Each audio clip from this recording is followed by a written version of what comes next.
Dave does though. Oh, look at that. It says he's recording. So all good. Oh, we all have to be on our best behavior. Okay. Yes, Louise. Did you want to start off with a question? I just wanted to thank you all for gathering, and I think it's amazing that, you know, first I suggested we go for a walk in the nature park or something, and it turned into this, and so it's great. And I already had a little bit of a conversation with Julie this morning, and I like it's just so hard because my my computer Zoom thing is slow, so when I'm moving around, it's like delayed, so it's kind of distracting. So I'm not looking at it. But it's like normally when you have meetings, you sort of chat before and afterwards, and you get to sort of know people, and then you can sort of ask questions. And we actually go to, like, we were supposed to go to the high schools and give out the scholarships and things like that, right? And so like there's other ways of filling in the information, and so I really I'm always amazed because every meeting there's more and more stuff, and there's more and more groups, and there's more and more money, and there's more and more involvement, and you know, when I said to Julie this morning, it seems like there's a homeopathic amount of funding to give to different groups to sort of have a catalyst to spur them on for different activities. And you know, Richmond is just such a great community, and there's so many things going on here. And I think you know, one of the things I mentioned in the email is like, what's the dream, and what's the you know, the goals, and our, one of the things I asked Julie this morning was, you know, what's the relationship with City Hall and some of the plans of the city planners, and how does the foundation fit in with that, and I'm also very interested. I'm so glad, Marianne, that you're, you know, the chair, like a younger person's perspective on things. Like I have no idea. Like I have no idea what's happening in the schools, and how things are going, and you know, I'm very concerned about the child poverty issues and things like that. I don't know how families do it. You know, like the wages are not that great, and the rent is high, and people are so overtaxed, and you know, that being said, like Richmond, like I said to Jolie this morning, like it's such a fantastic intercultural city with so many amenities, so many great things about it. And you know how, and I remember going to that culture fair that they do in like September, I think, the Labor Day weekend every year, and just so amazing, all these different groups that are going on. And I'm very, as an acupuncturist, I'm very interested in intercultural kind of communication. And also, like, it's been an issue for the Chinese medicine people, the language gaps. And I've just, you know, I want to learn, because, you know, we kind of cross-pollinate with different organizations. You know, is there any kind of gems that I can learn to bring back to the other groups that I'm involved with, and anything maybe that I could offer that I can't think of anything off the top of my head. And so my basic question, I guess, would be, oh geez, maybe we could just start with, you know, responding to some of the things I just said. Sure. Well, I would say we have a whole bunch of funds, or we have a number of funds. The people who set up those funds have different visions, different interests. So when we're giving out grants, we do have to keep in mind, we have to be able to match the grant with the fund that we have, available, funds we have available within the fund, the monies we have available within the funds. So that as you go through this granting series, you'll see how that works. But the funds in the Community Foundation are perpetual. And so I guess there's an acknowledgement that there will always be a need. So I can't say that our dream is to fix every problem, you know, chicken in every pot, and you know, nothing left to do. but I think what we're always trying to do is meet the most urgent needs in the most realistic way with what we have available to us. And I'll go to Chris and see how she sees this. And sometimes it's not an urgent need. Sometimes it's an awesome opportunity. So we also have to balance urgent need versus something that might be long-term wonderful. One of the things that I went to an opening for was a mural that's on the side of one of the buildings in Steveston. Well, that's not an urgent need, but those murals, I think there was 4 depictions of 4 pieces of history for Steveston. And it had been created by an Indigenous artist. And I think I learned a lot by going to that presentation and giving my 32 seconds as the Community Foundation spokesperson. But those images will be there for a long time. They'll speak to people not just in Steveston, but visitors from all over the world. And they provided an opportunity for an artist who wouldn't have had an opportunity otherwise. So it's not quite the same as solving child poverty, whether we do that, for one day or for a year, but it's still valuable. So that's our job, is kind of to balance those. Anyway, sorry, I was handing this over to Chris. Now it's handed over. Yeah, I think that's part of the frustration of it, is that we're driven by the funds that we have that have the criteria, which in some ways are quite general, like seniors or children or health. So, there's a lot that fits with that works for us. But the frustrating thing is that we don't actually do anything. We do not sit there and go, okay, we think a good answer to child poverty would be A, B, C, and D. We sit there and say, we have money to give to people who have idea A, B, C, and D to fix child poverty. So if you want to figure that out and come to us, we will consider your request and we'll be able to direct some funds towards that. If we don't get idea A, B, C, and D, then there's nothing we as ourselves can do. We can put it out there. We can say our priority this year is child poverty, and I'm just picking child poverty. It's not necessarily going to be something that we focus on, but we can put that idea out there, but it doesn't necessarily mean that something's going to happen in the community regarding that, because we are driven by the passions of people in the organizations that come to us for funds. So yes, you will get people passionate about getting a mural up in Steveston and having Indigenous artists prepare that. You'll get people who are passionate about rabbits, that we had one of our meetings, and we chew that one over, and we feel badly that we're giving money for rabbits, but we're not giving money for rabbits. We're giving money to people who see a problem and want to fix it, and have a sense of how Richmond can be a leader in showing people how to deal with stray rabbits. Right? So always remembering that behind every request, whether it's dealing with a big global issue or it's dealing with a small little local one that we might not necessarily think we want to support, are people in our community for whom that is very, very important and want to do something about it.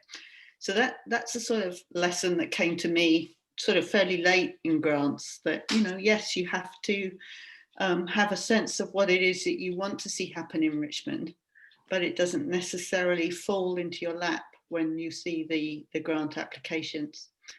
Having said that, there is a role, I think, for the foundation in terms of globally pointing out the things. And we have worked with the city in the past. We've worked with Vancouver Coastal. We've had people from the multicultural organizations come and tell us what the problems are, which allow us to then say, these are the focus for this year, because this is what we've determined. But, you run the risk then of hearing what people saying what you want to hear. So you'll get the people that come from the intercultural organisation saying we need money for this, and it's a sort of fairly pre-written statement.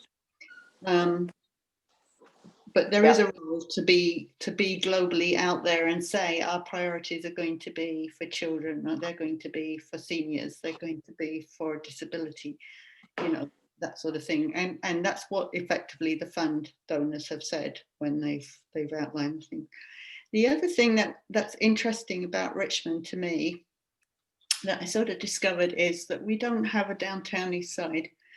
We have no one area where there is a big, huge problem and everybody else is mostly all right, right? We have pockets of need throughout Richmond. And quite incredibly so, we have pockets of people who work to mitigate that need. So the schools quite often are I don't know whether you find this in Grau, Miriam, but you'll have a whole group of students from a social housing complex. You'll have people who are living in $2 million homes down the road. And so you have this sort of connection for schools where a lot of the parents will, we want to make this a good school for everybody. And so a lot of that need is mitigated by the community in its own sort of local neighborhood. And it's a particularly noticeable thing in Richmond, just because of that's the way our community has been organized. And whether it was intentional or not, I'm not sure, but it just worked out like that. And it's sort of neat that that's what happens in Richmond. So there's a lot of unidentified, I would say, child poverty, because it's sort of catered to at the floor level. And I think what's disturbed me particularly with COVID is that those supports for that group have been wiped from existence because the school shut down. All of a sudden the school shut down. That's why we heard so much about, oh my goodness, the school lunch program used to feed kids 5 days a week. It's not there anymore. We need to do a hamper. And it wasn't necessarily that the food bank knew about that. It wasn't necessarily that even Feed You Kate knew about it, but the local area had a handle on what it was that they were doing for their local community. And all of a sudden they couldn't, and there was a need identified, and Richmond wasn't really prepared because it didn't have that sort of, okay, well, if you need food, you go to the food bank, end of. Because we've had these sort of little neighborhood supports in place, we haven't been able to deal with COVID in the best way possible. And that's been a sort of real eye-opener for me, which is why I keep banging on about this. We've got to get some sort of coordination going. It doesn't necessarily mean that everybody has to go to the food bank and that's the only place, but we need to know what's happening out there. We need to know what the need is, and so that we know when we hit rough spots that this is where we're going to be needed. So, and I think, again, the foundation has a role to play in sort of saying, this is what we've seen, this is our experience, this is where the need has been coming to us from, because people have been asking us for money. So we know that this is a need, and then we, that's how we can be some sort of community leadership, show our community leadership in that respect. But yeah, it's I think the single biggest thing is the frustration of seeing a need and not being the agency that fixes it. We're the agency that gives the money to somebody else to fix it. And somebody else has to say, okay, I've got an idea how to do this. And sometimes we're overrun with brilliant ideas and we don't have enough money. And sometimes we're sort of scratching our heads because nothing really has come in that's really exciting us. So, but that's where we're at. Mariam, I don't know if you've got some more to add to that. Just kind of building on what you said with the whole school system kind of addressing, or communities addressing the needs, as opposed to a formal organization or a formal like boundaries or areas been put through. I work at Brower, which is an inner city school or a lower income school, and we definitely have that. Like majority of our students come from social housing, and then we do have those sporadic few that are living in the nice houses and driving the Teslas to school every day. So we do see that, and we've noticed that when school closed, so many of us teachers had to rally to try to figure out how are the students in our class who get the lunch, who get the fruits and vegetables, who are going home with canned foods every week, like how are these students still going to be getting things? And now that school is back on, not all those students have returned to school, and trying to figure out how do we continue to get help and support out to some of the students. So yeah, just like the whole idea that formal versus informal structure of how we address things. And yeah, like not being able to actually say like you and you, here's a project, like that's not our job. I found that quite interesting when I first joined, because I was under the impression when I first joined that we kind of do more of the like find a need, fund a need, but it's more we get asked to do something. And that is something that took me like a year or so to figure out. Yeah. Well, I think there was a time in the past where we probably did a better job, or at least we did a job of trying to figure out the needs. But you figure out the needs, as I was saying to Louise this morning, you figure out the needs from those people who show up at that meeting. Mm-hmm. So if you, for instance, and I think we've seen this over the years, various people come to us and they want funding for youth, or I think a couple of years ago they wanted funding for Han Chinese youth. So it's this particular strata of the Chinese ethnic, it would be the Chinese ethnic majority. At the time, I don't think I knew very much about it, but then I found that if you were going to only provide services to Han Chinese youth, then you would exclude the Uyghurs and other people. It was kind of a weird thing, but the people who put that project forward believed there was a need for that to happen. They hadn't talked to the Richmond Chinese Cultural Society, who actually had for many years been doing a pretty good job with Chinese youth, probably not just the Han majority, but so it's, if we had a meeting and said we're going to try and figure out what the problems are in Richmond, I don't think the woman who thought there was a need for Han Chinese youth, I can't remember what she wanted to do, historical context, who knows. I don't think she would have come to our meeting. And if she'd come, she might have learned, oh, there's already people doing those things. So that's the kind of the hard thing, is if you were, I mean, we do try to stay in touch with the city. We haven't, though, in recent years really said our focus for this year is X.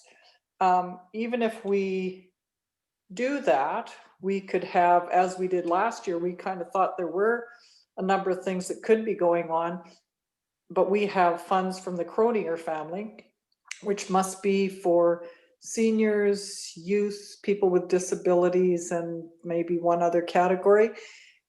We didn't give most of their money. They have the largest amount of funds each year to give away, and we didn't have enough projects to give all of that money away. If this year we get a whole bunch of those, they'll be in the pink, because we'll have 2019's money as well as 2020's money. So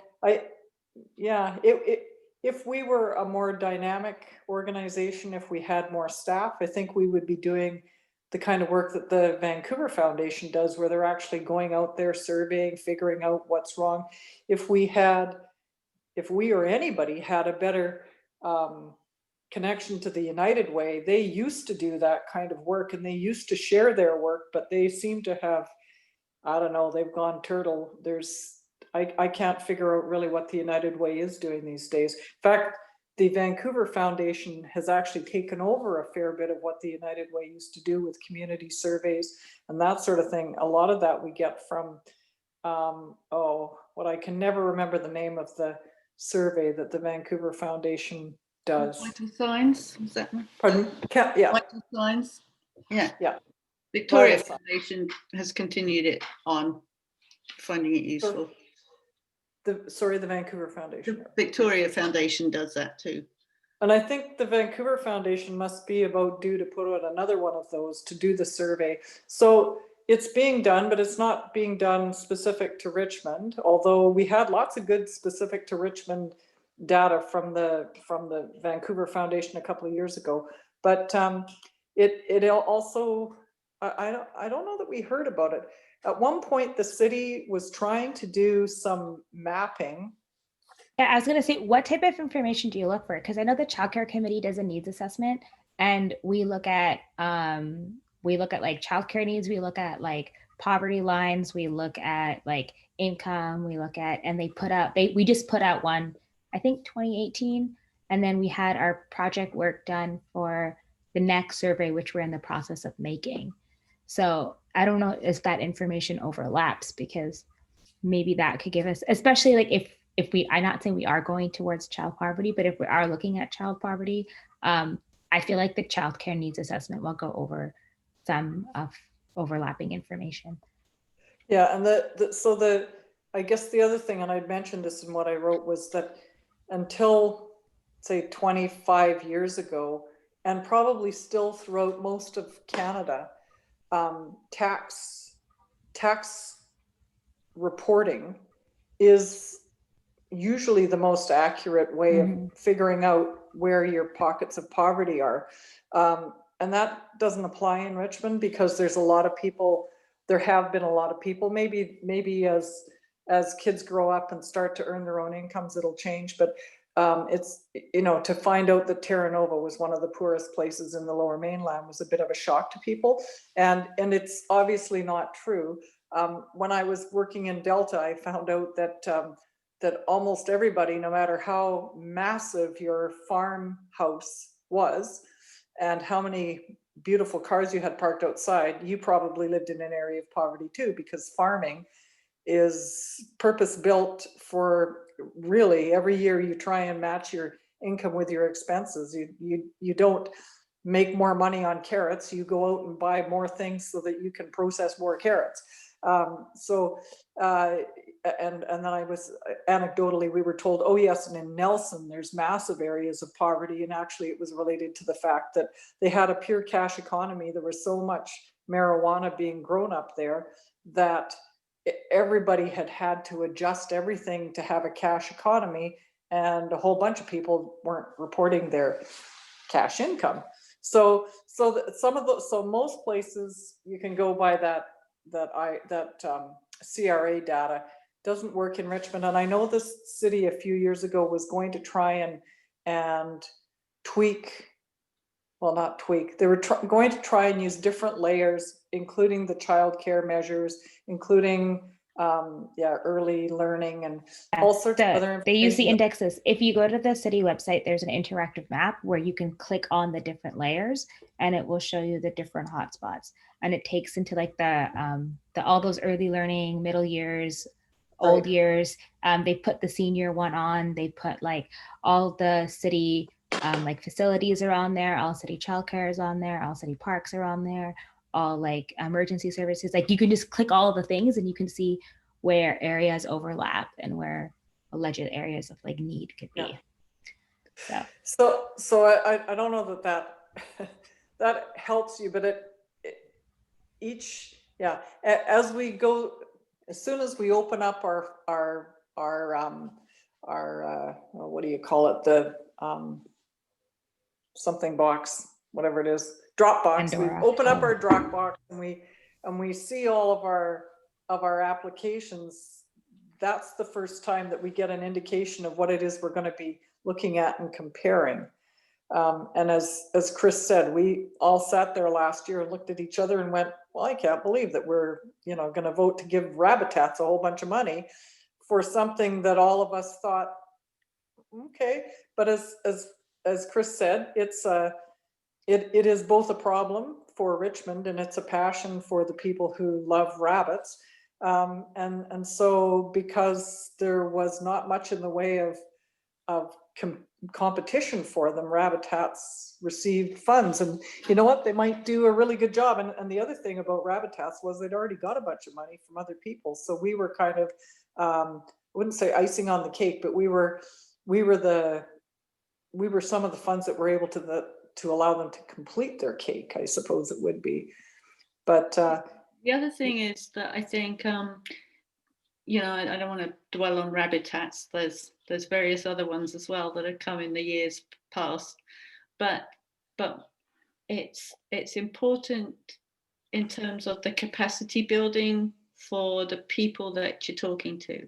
So it may well be that the person who's learned to write some grant applications, learn to get money from people here, there and everywhere to fix a problem that they're currently passionate about, rabbits, moves on to something else in 2 or 3 years' time and applies that knowledge and an ability that they've built up in pursuing that for Rabbitats to something else.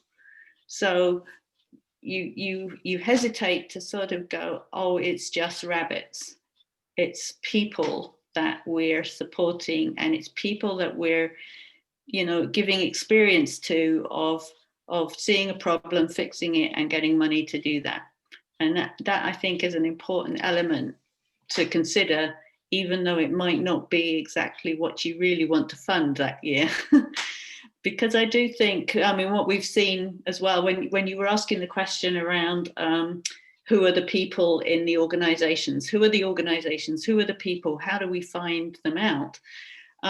What actually has come to our notice, and I think Julie mentioned it too earlier, is the whole business of the executive directors of these little organizations that want money to do their little specialty thing are all moving around and changing. I mean, there's a whole slew of new people that 10 years ago, I couldn't tell you, you know, who.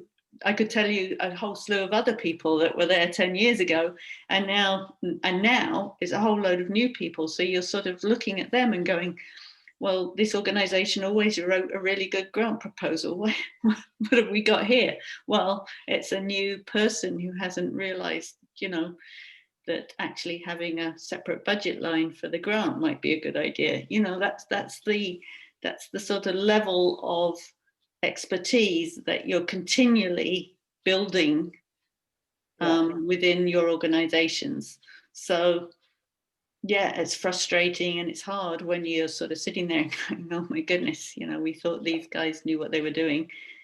But you know that the person you're coming alongside to mentor is going to then manage that portfolio for a little bit longer and do it well, and then perhaps move on to something else in Richmond and know what they're doing there. So I think the whole capacity building piece for the foundation is significant. I think we do enable people to meet needs in Richmond in more ways than just the financial effort that we put towards them.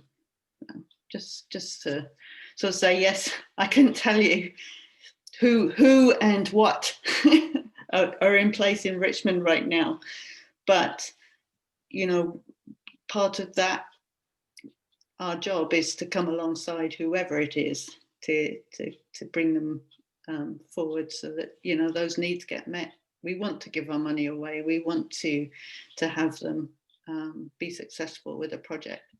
So whatever we can do to assist them gets that need met, but it also builds that person up.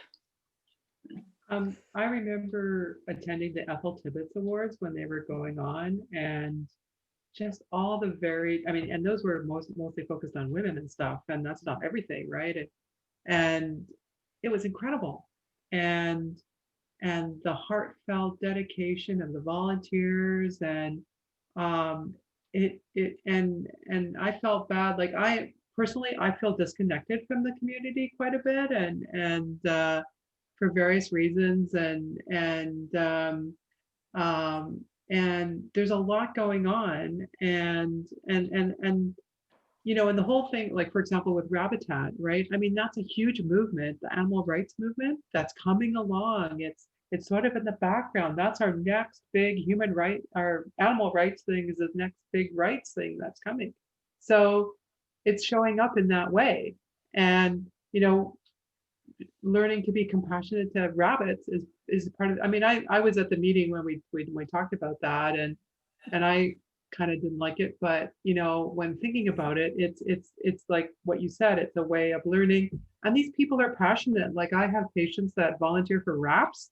I've never seen such passion volunteers in my life. Like they fly up north to native reserves and find stray cats and dogs and bring them back and volunteer like hours every week and bring all this blankets, and I mean they're just amazing, and it's wonderful.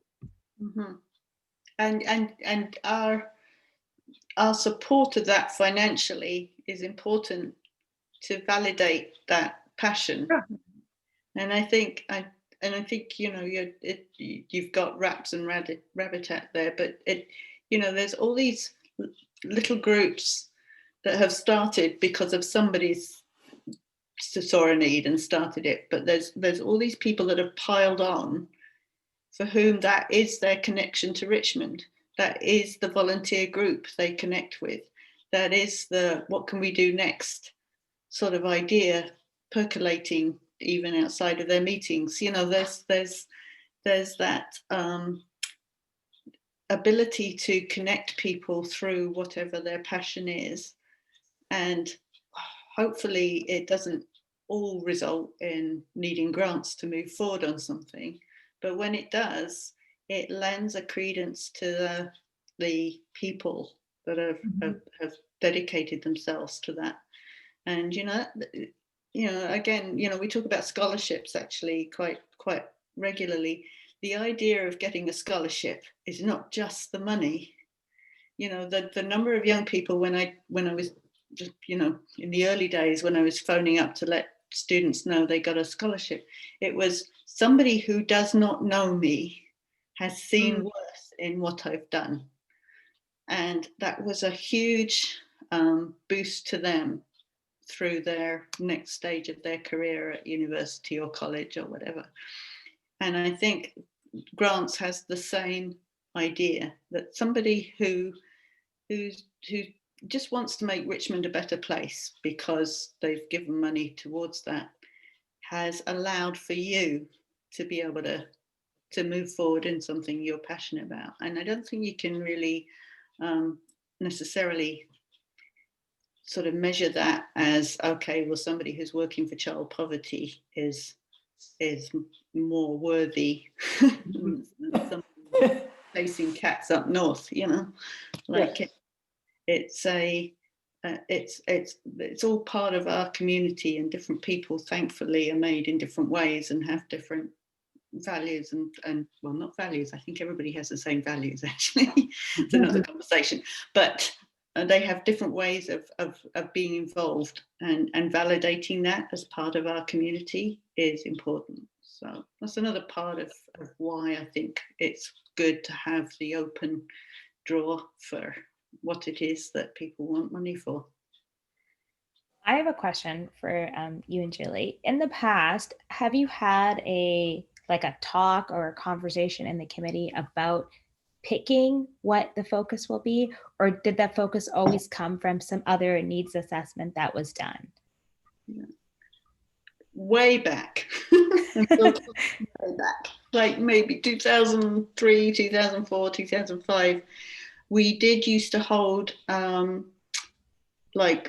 we'd invite 4 or 5 globally sort of situate people who would be able to speak a little bit more than just their section, things like that, Vancouver Coastal or whatever it was at that time. I think it was Vancouver Coastal. We would have a representative of the arts community, so it would be the Arts Coalition. We would have City Hall there, as the social planners would be there. And we would say, what are you seeing as the need in Richmond at this point in time?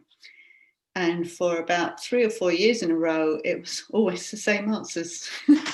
So yes, we developed our focus this year is on seniors and youth and child poverty and loneliness and music, and like it was like, well, at what point do we say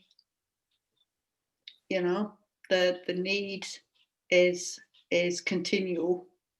The funds, I think, since that time, I think the funds have become more diverse. So we have a whole slew of things that the funds want to pursue, the funders want to pursue. So when we can say what we think the needs are, but really it's got to match what the funds are designated for. So I think there's been a little bit of a, you know, what was the point in continuing that? But yes, we did used to do that. But like I said, it became sort of obsolete. I have another kind of quick question. I think Dave is the chair of the board of the foundation. Mhm. And so what does the board do that the committees don't do, or vice versa? Dave, The are you board going is to? really there to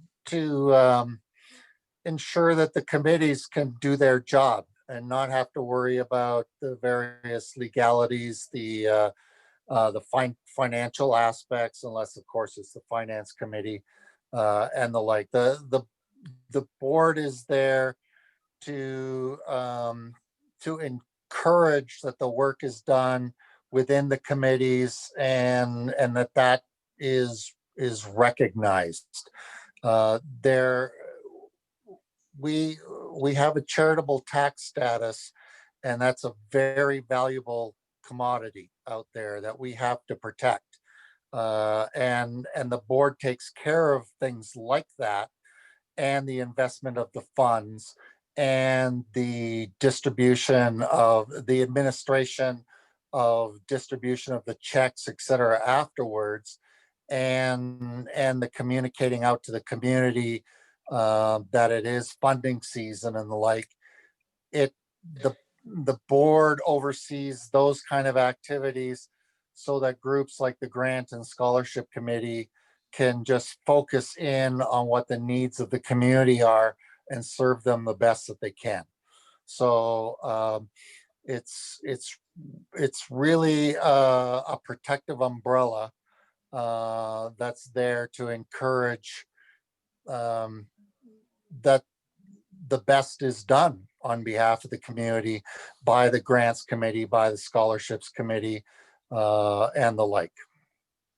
And I think also because the chairs of the committees are on the board, the other critical thing that happens is is at the board, there is a discussion so that the finance people understand what the grants people are doing, what the scholarships people are doing, and so that the scholarships can provide good information to the fundraising and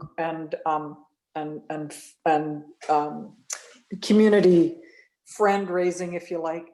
So that discussion takes place at the board meeting, a sort of a high level discussion of what's happening with the grants committee or scholarships committee, and that informs what's going to be communicated this month through social media, but it also informs the fundraisers of where the needs might be. Would we, if we have somebody who's thinking about dedicating some funds by creating a fund with the community foundation, would we encourage them to set up a scholarship fund, or can I speak to them knowledgeably about the difference between a scholarship fund and a grants fund?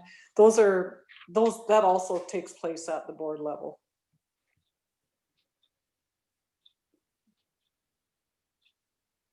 Yeah, it's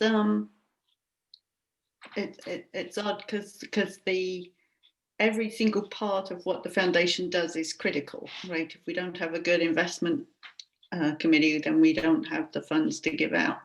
But the whole reason that the foundation was started in the first place, and the whole reason for our existence, is to give money out. Everything else falls in behind that. So it's good that the board always has a handle on what it is that's being done at grants, because everybody is working to ensure that that money goes out every year. So it's you know, everybody can get a little sort of caught up in what their job is for the board or their committee is for. But grants are the whole reason that everybody's there. Grants and scholarships. Yeah. So we appreciate the board. Well, thank you so much. I think I've really learned a lot. I'm really so glad that this was organized. It's been really helpful to sort of get my mind around it, and yeah. Yeah, and I hope you take to heart too, Louise, that, you know, we, you know, that the whole idea when you, I think what people want to know is, how do I do this job? How do I work as part of a grants committee? And you sort of hope that somewhere along the line there's a manual that says, if the organisation has so much funds and is able to budget this and has brought in other funds from elsewhere and can prove that they only need 25% of funds from you, then you can say yes. You know, like, it would be nice if there was that sort of rule book that we just went check, check, check. Okay, that one's done.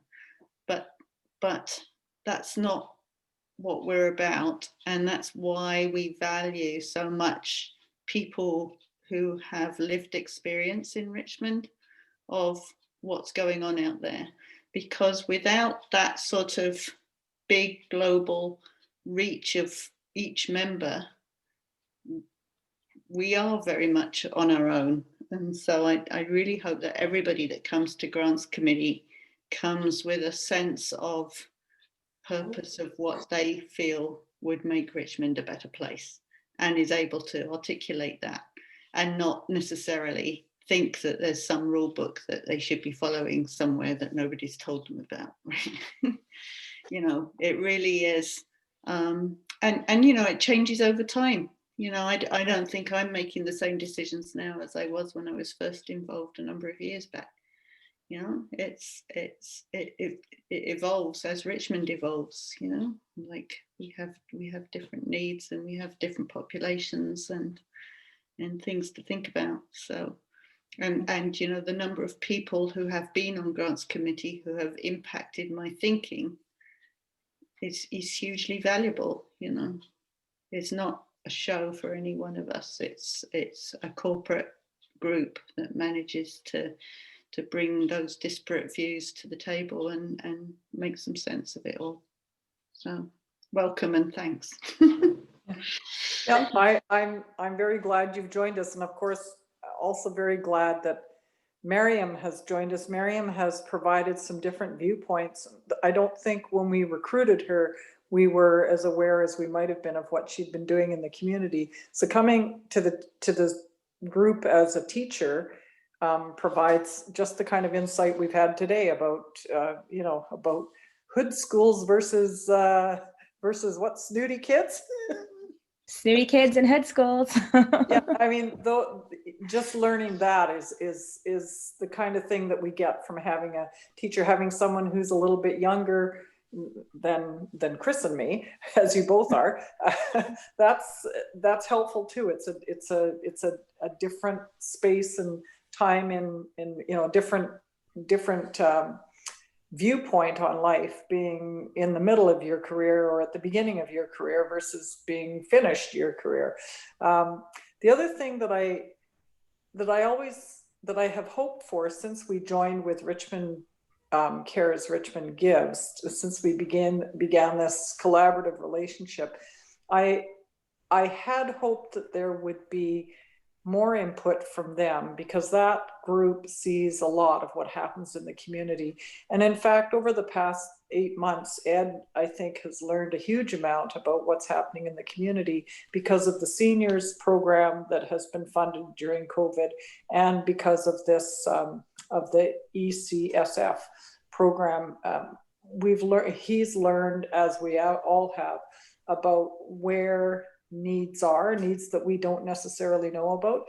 And we did have, for a very short period of time, we had one of the more senior staff members did come to our grants committee, maybe for part of one granting series. unfortunately, we lost that opportunity.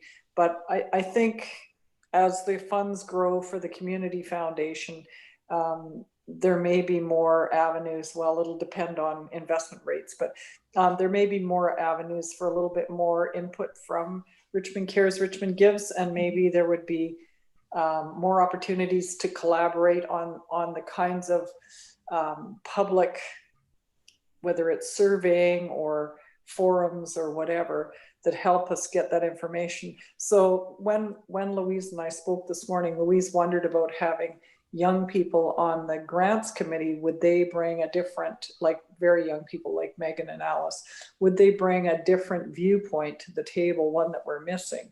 They could certainly speak about youth, but I always look at that and go, yeah, but these are the connected youth. These are generally youth who aren't floundering in the community, aren't thinking about going and using drugs. They may be the youth who, you know, probably like my kids, wander their way through high school, never cluing in that the kid, you know, who's next to them, who is such a great athlete, isn't playing basketball this year because he can't afford shoes. You know, they don't say, why aren't you there? They're just like, oh, too bad you're not on the team. No, but they're not even asking questions. So yeah, it's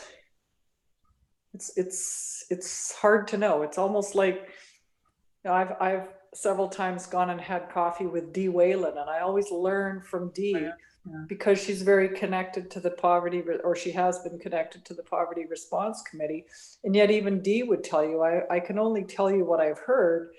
You know, what I see in my life is not the same as what you see in your life if you're almost homeless, or you are homeless, or you're you know, wondering if you're going to be homeless. And yet, are you going to get that person to the table? And if they got there, would they feel comfortable? Would they be able to contribute? It's really hard to know. I think we have to, each one of us, take seriously the responsibility to be as representative as we can be, and to be as open to the representations of other people through their applications. Yeah. And I think that also like goes back to like drawing on your own connections and your own experiences and like other committees that you're in or other organizations that you're in. And like, I know for me, like I always keep my eyes open and like my ears open for anything that might be going on, or things that I hear or things that I notice. And I like to like jot them down and try to make connections to them. And that's kind of personally how I do it, right? I'm on a few different things, so I just look for the connections between them. And it's good that we all do have different backgrounds and different age groups and different social circles, because then that just brings like a bigger breadth of knowledge. So when we have these conversations about different grants, like people know things, but it's not from some magical oracle. It's just because we've heard somebody say something. And we are very much in tune, I think, with the organizations that are on the ground, seeing the needs out there. So it's always been quite interesting to see how the Youth Foundation sees its role much more as a leadership encourager of youth to get out, do something maybe on the environment and things like that. And again, as Julie said, usually they're the youth that are very connected and passionate and want to do that. And that's not wrong. But if we're going to look and really serve child poverty, then we're going to need to look at what the schools are doing, what the churches are doing, because they are the people who have the one-on-one knowledge with the people who are going through that experience. And again, you know, it doesn't necessarily happen at the macro level. It happens at that little micro level at the school or at the church, and sort of working that through, and how we respond to that is going to be something I think we need to work out in the future, because it's not going to be the food bank that is going to apply for the funds. It is going to be A, B, and C, but we don't want for them to get lost in the whole aspect of purchasing food at high prices when the food bank can manage that ability much better, and it can be globally dealt with. But just because it can be globally dealt with doesn't mean that the little macro level responses can't happen. I think that's the only way it's going to happen. So we need the big people to support them, the ones that are in it to support them. So, yeah. Chris, sorry, Chris, I was going to say your mention of the Youth Foundation reminded me that in Louise's and my conversation this morning, just an idea for us to hold is how the grants, I think scholarships, we've done a reasonable job of attracting either Youth Foundation or other youth to come, mostly Youth Foundation members actually, to come to the scholarship committee, and it's not as onerous a commitment. But there might be something, and Dave, maybe you can think about this too, there might be something that we can do, the grants committee, with the Youth Foundation.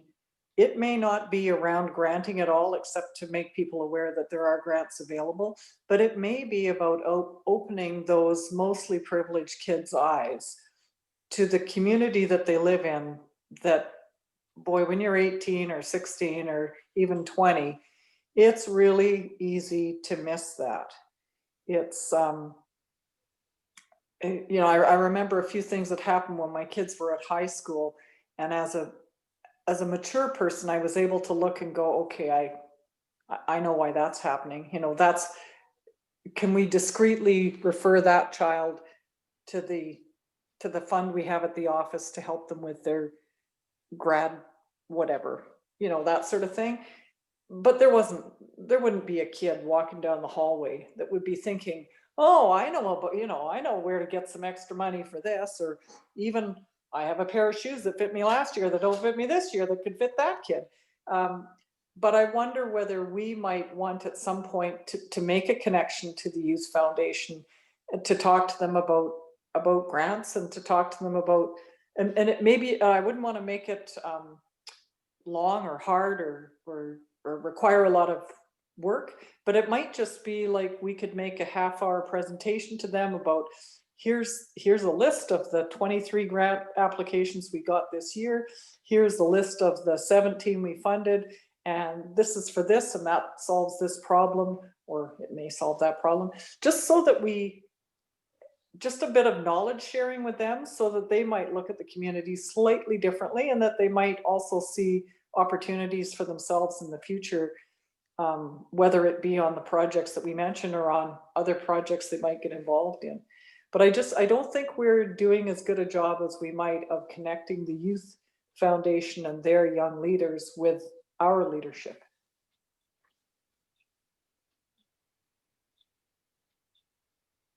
Yeah.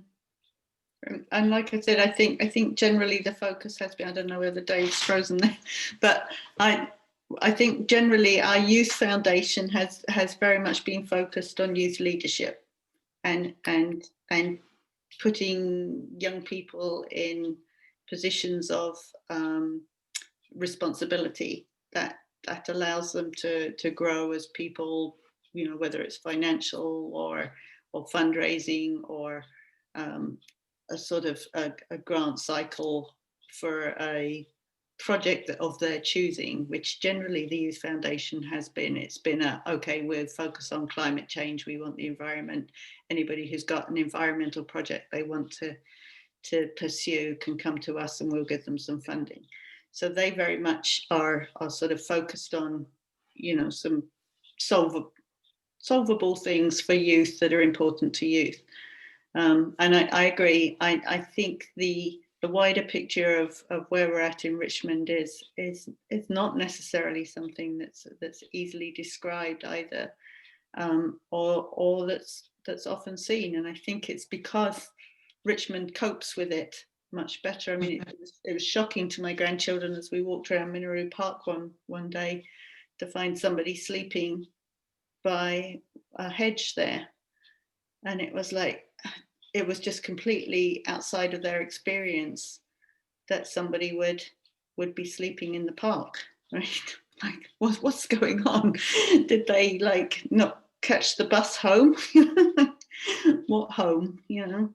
Or when there's people at traffic lights trying to squeegee your windscreen, you know, there's a sort of them, and not necessarily that these are people that are living amongst us, that that we sort of recognize and see ways of helping. But you know, there's value in both, right? There's value in youth leadership and learning those skills and having those responsibilities, because those are the skills that take you into recognizing some problems and dealing with it well. But yeah, you know, we do have a youth foundation representative on grants, don't we? Well, we've had Megan, but she's never come to a meeting. I think maybe Zoom might help. Maybe. I actually don't know that. No, I don't think. I think she was on scholarships and was always invited to grants. I don't think she ever came to a grants meeting. I don't think she ever came to a grants meeting either, No. but we do have one again this year Yeah. that I have not heard from necessarily, but I can reach out to her again, see what's going Well, on. we should do, and we have our next meeting scheduled, so we should be good. By the way, has Ed scheduled the meeting that we will have after we get the ECSF, after this second round of ECSF applications? Is that, I was looking for that in my calendar and I didn't see it. I was looking for it. I couldn't. I haven't seen it. No. Okay, so it's probably Been good. I scheduled. haven't missed it. Pardon me, Dave? I don't think that's been scheduled yet. Okay, perfect. That's good. Because the grants committee does have a meeting scheduled, and it will Yes. be in November on the Yes. 10th. Yes, it is on the 10th. Okay. Good. 10th at 7:30 p.m. Yeah, thanks, Louise, for your questions. I do thank you. appreciate that. It makes me think. It makes me structure things in my own head in terms of where I come from too on deliberations. So it's always good to sort of have a reset. And I always enjoy thinking about why I'm doing what I'm doing. Yeah, for sure. Yeah. It's very exciting. I mean, it's very, you know, who doesn't like giving away money? How much money?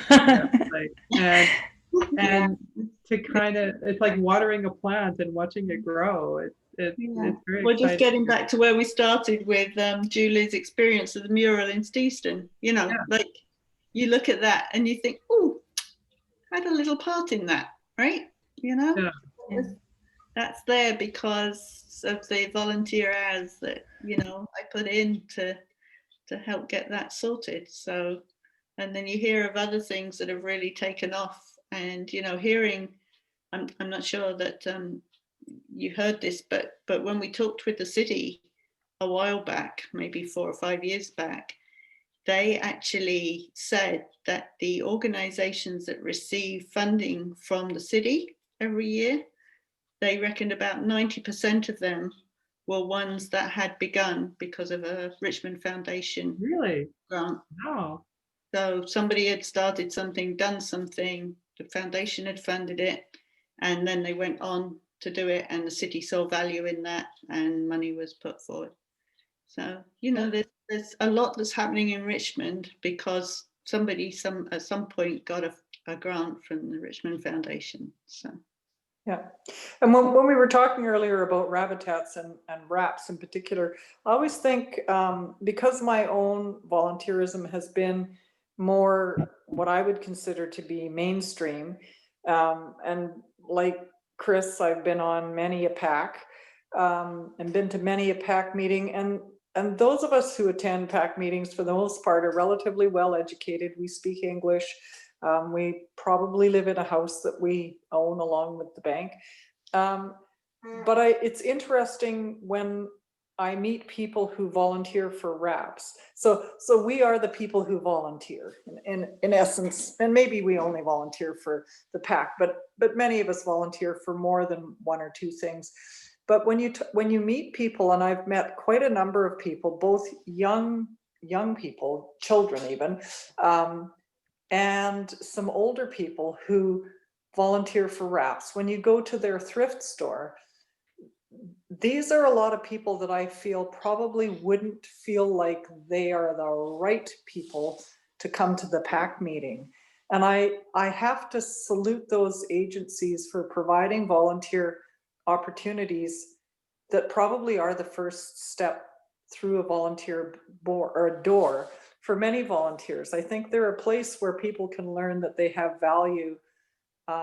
People who may not have thought they were that. I don't know. When I look back at my own youth, you know, there were the people who were in the Lions Club and the people who were in the Rotary Club. These were mostly men, of course, or there was the, you know, Knights of Columbus, but it was kind of cliquey. If you were just a ordinary working Joe, barely making it from day to day, you probably didn't feel like you were going to join those things. And I feel like RAPS is a place where anybody who loves animals, or rabbitats, anybody who loves rabbits, I think I might meet anybody there, as opposed to that's sort of a strata that's involved when you get to the PAC. There'll be always one or two people who are outliers one way or another, whether it's culturally or whatever. But I have to say that RAPS in particular has done a fabulous job of onboarding, training, and keeping volunteers who probably haven't volunteered anywhere else before, and they were called by their passion for animals, not because they, you know, saw the posting on the Richmond Cares, Richmond Gives volunteer board. They would never be looking there. They somehow found out about it because they love cats or they love dogs or whatever. So I think that's another reason why our funding isn't always as logical as will this solve child poverty or child hunger? Well, like loneliness, for example, is a huge issue in the world. And like it's astounding when you see the stats for it, and you know, tapping into the senior population, tapping into all these populations that have so much to give. And I mean, I mentioned I work with everybody I work with is our counselors or psychologists, and they're Chinese background. And we had an art therapist, and she worked with you know, she did this group of women that, you know, were staying home by themselves, and their husband were back in China, and their kids are like going to school. And the women, like, they had this meeting next to me, and they were wailing, like they were so lonely. They were just screaming with anguish. And they showed me some of their artwork that they produced out of this, and just this loneliness, and you know, so like just to build community and have a place and feel belonging is just so important. And like the language barrier, and I'm just sort of like you know, how can we connect, and how can we, you know, say hi to each other and feel part of a community. And like a lot of stuff I've been involved with is not mainstream. Like I used to work in the downtown east side, and I worked for the Portland Hotel Society, and they were starting the safe injection sites, and I worked with acupuncture regulation when it was illegal, and I'm still working on stuff around that. So I'm used to being like the disruptor kind of, you know. And now nobody, like back 20 years ago, nobody wanted to do safe injection sites and things like that, and now everybody's putting it on the table. Like so I'm used to being on the, you know, the illegal edgy side of things that is like logical, you know, kind of thing to be like, you see a need and you need to fill it, you know, that most people don't want to talk about, right? And I love talking to everybody, and I would ask people, and you know, what they think of this, and people will tell you all sorts of stuff. Like they told me all their break-ins and how they get drugs and where they steal things and how to steal things and fence them properly. It's just, you know, making a connection and breaking the isolation. Mm-hmm. Yeah, and I think this latest episode has focused people again on what community means and where we all need to be headed to ensure that we look after each other. Totally. It's been quite the wake-up call in a number of arenas. And I don't want to go back to normal in putting that behind me. I want to be thinking, okay, what did we learn from this, and where can the foundation's role help in the future, and keep that focus. Okay. Are we ready to wrap? Any more questions? Dave, do you have any questions for us?